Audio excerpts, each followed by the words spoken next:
सो आज हम प्रैक्टिस करेंगे सिंपल प्रेजेंट और प्रेजेंट कंटिन्यूअस में डिफरेंस की। जैसे हमने अपनी पुरानी क्लासेस में बात करी है, सिंपल प्रेजेंट कब यूज़ होता है, जो काम रोज होता है, और प्रेजेंट कंटिन्यूअस कब यूज़ होता है, जो काम अभी हो रहा है, जो काम फ्यूचर में होगा, या टेम्परेरी एक्शन। तो जब भी हमें फिल इन द ब्लैंक के क्वेश्चंस आएंगे और टेंसेस के क्वेश्चंस होंगे, वो हम लोगों को क्या ध्यान रखना है, हम लोगों को ध्यान रखना है कि हमें टाइम की हिंट कहाँ मिल रही है, कौन से टेंस का वाला टाइम है, उसके हिसाब से हमारा आंसर सॉल्व होगा। तो let's try and solve the questions. The first question is Ted dash shower right now. So यहाँ पे जो हमें हिंट मिली है वो मिली है राइट नाउ। सो राइट नाउ मीन्स अभी, तो अभी है तो हमारे को सिंपल प्रेजेंट नहीं लिख सकते क्योंकि सिंपल प्रेजेंट रोज की बात करता है, तो यहाँ पे आ जाएगा इज टेकिंग। सेकेंड क्वेश्चन पे आते हैं। Second question is my brother dash a daughter and a son. अब यहाँ पे हमारे को साफ साफ पता चल रहा है कि अभी नहीं है, उसके बाद है ही, तो यहाँ पे राइट नाउ की कोई बात नहीं है, तो सिंपली आ जाएगा my brother has a daughter and a son. Third question, at the moment हमारी हिंट है। एट द मोमेंट का क्या मतलब होता है, इस वक्त। So I am not solving.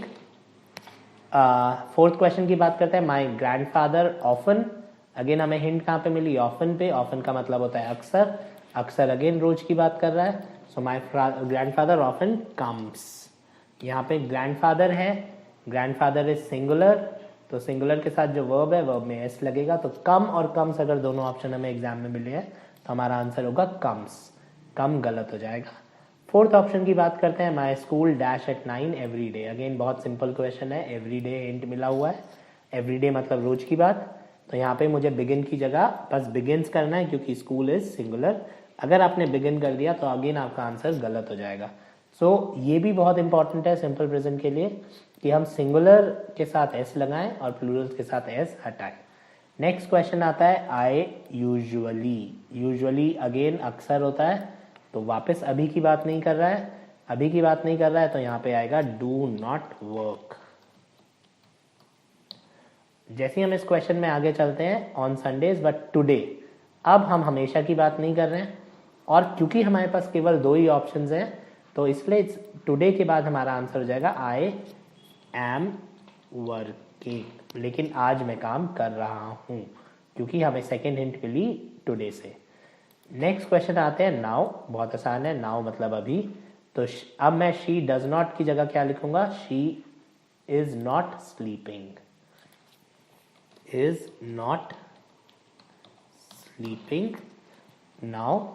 Next, अब आपको साफ साफ पता चल रहा है कि अभी की बात नहीं है, हमेशा की बात नहीं है, तो ये कौन सा हो गया, ये हो गया फ्यूचर एक्शन। इन गर्मियों में मैं कहीं घूमने नहीं जाऊंगा, तो या तो यहाँ पे आंसर होना चाहिए था विल नॉट गो, क्योंकि हमारे को विल नॉट गो का ऑप्शन ही नहीं दिया एग्जामिनर ने, हमारे को क्या लिखना पड़ेगा, I am not going. Next question आते हैं। नेक्स्ट क्वेश्चन में she dash as a secretary in a big company. अब ये जो सेंटेंस है क्या बता रहा है, ये इस लड़की का प्रोफेशन बता रहा है कि ये एक बड़ी कंपनी में सेक्रेटरी का काम करती है, तो अगेन रेगुलर एक्शन हो गया, तो शी वर्क्स हो जाएगा बिकॉज शी के साथ वर्ब में एस लगता है। Last question, miss Clara dash a violin class every Wednesday. Her Wednesday की बात हो रही है, रेगुलर एक्शन है, रेगुलर एक्शन है तो यहाँ पे टेक्स हो जाएगा। सो जब हम ये टेंसेस के क्वेश्चन सॉल्व करेंगे, we guys really need to understand कि हमारे को टाइम क्लियर हो। ये 12 के 12 टेंसेस में यही होगा, एक बार आपको हर टेंस का टाइम क्लियर हो जाएगा, आपका क्वेश्चन सॉल्व होने लगेगा, क्योंकि एग्जामिनर इनमें वही क्वेश्चन ज़्यादा देगा जहाँ पे आपका हिंदी में कुछ और मीनिंग होगा, इंग्लिश में कुछ और मीनिंग होगा, तो आप ट्रांसलेट करके सॉल्व नहीं करिएगा क्वेश्चंस।